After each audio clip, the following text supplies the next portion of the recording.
See what I mean? He's not. I lost. He's about to have like a guest star. What the hell's happening here? He's like, what the hell? You just made an episode, Christian. That's what you did.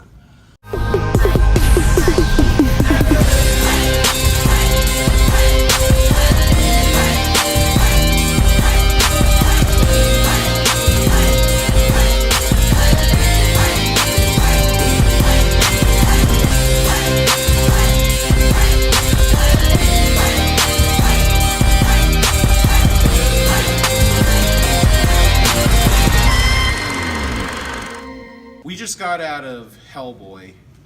Right off the bat, this was a step back in my personal opinion. I feel like David Harbour did a really good job playing him, but his one-liners in this universe just did not work. The Lego thing was the one thing where I'm like, oh man, like it seemed like his humor and his little side wit was written for a PG-13 movie in an R universe. The CG was god-awful terrible. CG fight where it was legit like a Thundercat versus Bebop. I was just like, yo. Like, it was beyond the worst of the worst. I would honestly rather suffer through hell than see this movie again.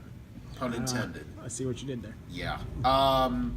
Another thing that was bad was every single like character within like 20 minutes has this exposition. Well, this happened here, and then there's a backstory here. There was no direct flow, and I feel like the movie was just disorganized. It wasn't a straightforward like movie, and sometimes it can work, like in a film like Pulp Fiction, where you tell a story backwards. But in this case, did not work.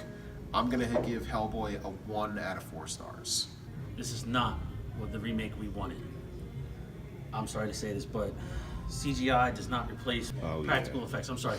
Guillermo del Toro should have made this one. It should have just been, I don't even care if it was Dave Burrow, or whatever the hell his name is, or Ron Perlman. This is not the movie I wanted to see. I'm disappointed. Gore-wise, it's good. This is what I have to say. Because this is the shit that's going on lately. This generation, this is this generation's Hellboy. I can see this being fine for them. But for us, because we've had the first two, it's garbage. 1.5 out of 4. It was pretty bad. I agree with Bucky where he says, like, I can see where people who haven't watched the old ones will like this, but I don't think you can watch the old ones and like this one at the same time. I thought the overall story, the bones of the story, was really good, like the whole Arthurian legend and spoiler, and all the other stuff with his like genealogy was okay.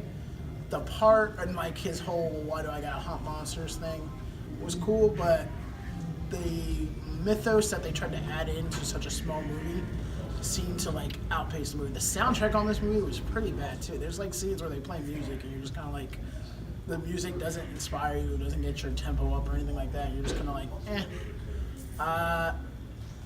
I thought the dude, I don't know what his name is, whoever plays Hellboy, David Harbour, was good. I thought the cat character dude was good, the Asian guy, but we didn't get enough on a background on him, so it just felt like lackluster. Same with the psychic chick. You felt when she started doing stuff that was cool, you were just kind of like, all right, so why is she just doing it? The main antagonist, I don't even know why she was in this. I feel like they could have had someone else. The CGI was horrible, actually, in a lot of scenes. And they had like 1 or 2 good, like, I don't know if they were practical or if they were CGI, but there was like Baba Yaga was really good in looking in that one. And I felt the demons at the end were good. But even then, you only see them for like 3 or 4 seconds each, and that kind of took away from like the enjoyment of it. So yeah, I'm giving this movie a 1. Rumors are that I've heard is that this movie was directed on the fly. Apparently the script didn't matter, and the scenes didn't matter. They just kind of went along as they did to kind of keep the flow, and you can definitely see it with this fucking movie. There's no structure. I thought the jokes were bad, and the majority of the jokes were bad. There was probably about 2 or 3 scenes, about 2 scenes that were really good. The fairy baby scene was good, and Baba Yaga's scene was really good. I thought that was great. Is that the old lady with the yeah when he went into the house? That Valdo was from Soul Calibur? But that was a great scene though. That was a great scene. I thought that was actually good because that was a personal scene between 2 characters and like to establish something. Throughout the whole other film, I felt like it was disjointed. It was too jumpy from place to place. You couldn't really connect fully with anything. One-liners didn't really hit because there was nothing there to stable it. For other than that, I believe that the story probably is there, but you're gonna have a hard time finding it, sifting through all the shit. I was just gonna give it a 1. Yeah.